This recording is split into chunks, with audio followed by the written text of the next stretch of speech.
Hey y'all, it's Angel, your best friend who happens to be a therapist. I still can't believe they talked me into doing a podcast, but here I am and here we go. I'm not gonna lie to you, we gonna talk about everything. Nothing's off limits, the good, bad, and the ugly. So put your seatbelt on and enjoy the ride.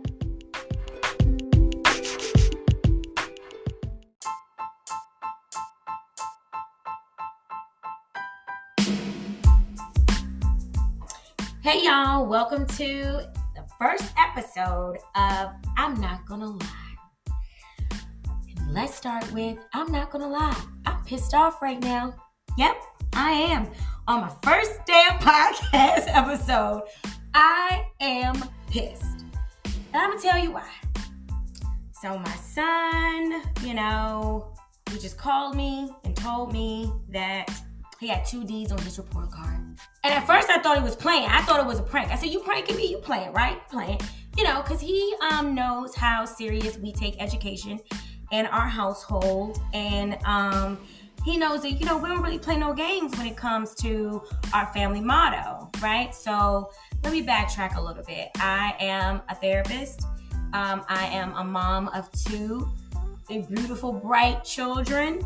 A son, a daughter. My son is 10. My daughter is 7. And I have a husband. We have been married for 12 years. We have been in a relationship off and on for 20-something years prior to getting married. Our family motto is work hard to play hard. Simple, quick, to the point, and those 2 D's do not, say to me that you're working hard. But it also says to me that you're playing a little bit harder than what you should. So as a parent, I'm pissed off and I'm ready to lay down the law, right? And if I did that at this point, I would say I'm at about an 8. Our household for him would look like the penitentiary. But because I know that making decisions, anything above a 5 is not going to be reasonable. So what am I doing? I'm self-soothing. Venting to you all. Before I got on here, I went for a walk, looked at the candle for a little while, for about 5 minutes. I would love to take a hot shower, but I don't have time for that right now. I'll have to save that one for later. Some of my other go-tos is to listen to calming music, maybe some jazz. A nice long hug. I will do that as soon as he gets home. I'm going to hug him to, help with my self-soothing. But once I come below a 5, one of the other things I did do is I called my husband to let him know of this news so that on his way home from work, he can self-soothe. And he has his own techniques that, he'll come on here and share with you all one day. So that when we're both below a 5 on a scale of 1 to 10, 10 being I'm seeing red, I might not even remember what I do. 0 meaning I'm so calm that Jesus himself could come in and I would just say, hello, Lord. Until then, we're not going to really have the conversation with him about what his consequences will be, right? Because one thing we all need to know is that there are positive consequences and negative consequences. That's the whole premise behind our family motto of you work hard to play hard, right? So the positive consequences would be if he was coming home with straight A's, we're going shopping. He's about to get something that he has been wanting that's on his wish list, right? So that he can play hard because he worked so hard. But because that didn't happen, the negative, he's going to have to get negative consequences for yielding negative, results on his report card. The point of this podcast today, for everyone to know, it's okay to be mad. You're going to go through your process, work your process. Don't make decisions above a 5. Because those are not going to be the decisions you are happy with later on when you're back at a 0. I promise you that. And I'm not going to lie, this shit is hard. It is hard. If you are co-parenting, I'm married, but I'm still co-parenting. We're still, two parents parenting children together. I am not allowed to make this decision about our son's consequence without him. Him and I have to get below a 5 to make this. We both have to get below a 5 to make this decision. And a very, in compromising where we need to compromise. And then we will present it to him together. Now, can all co-parents do this? Nope. No. Because not all co-parents are in a good place. Not all co-parents are in the same place.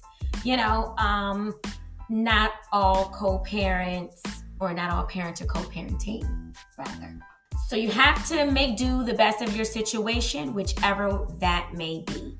If the co-parent is involved in any way, let them be a part of the decision making. Just because you're the primary parent and you're dealing with it day to day doesn't mean they may not be able to offer something that you may not think of. Don't forget that child or children are a result of two people. And genetics is a motherfucker sometimes, Genetics is kind of crazy. Like, it's really crazy how you can see the other parent and the other child, and I don't mean just physically. I mean with traits, right? With habits, physical ailments, all that kind of stuff. So that other parent, while they may not be the primary parent, sometimes may not be the best parent at all, may still have something productive and positive to offer, for that child in common. So I say all this to say, when you get some bad news, don't make any decisions if you are above a 5 on a scale of 1 to 10 on the emotional scale. Okay? Don't do it. Self-soothe, and there are a ton of things you can do to self-soothe. Google it. They'll have a long list for you. Find what works for you. Self-soothe, come below a 5. If you are able to talk to the other parent that you are co-parenting with, then talk to them, come to a decision, and then express it to the child. You do want to start out with the positives and the praises. So when you're expressing it to the child, you want to start with all the positives, right? So in this instance, we're going to talk about all the A's and B's and all the good grades that, that he did do, all the good work, right? And then we're going to address the 2 D's, ask the questions about, is there, an understanding issue? Does he need to have tutoring? What do we need to do to help? And asking that question, how can we help, right, as your parents? What can we do to make sure that second quarter, you're going to knock that out the box and you will get an A or a B, right? And then make that plan with them. However, those consequences will still have to be there as a daily reminder of, we got to work hard before we can play hard.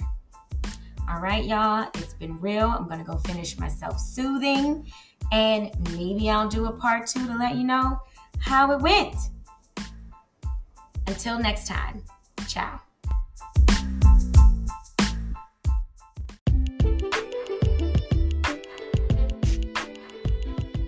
Thanks for listening to I'm Not Gonna Lie to You podcast. Subscribe for more insightful and down-to-earth content. And don't forget to follow us on social media at An Angel's Touch 8 on Instagram and An Angel's Touch Therapy on Facebook.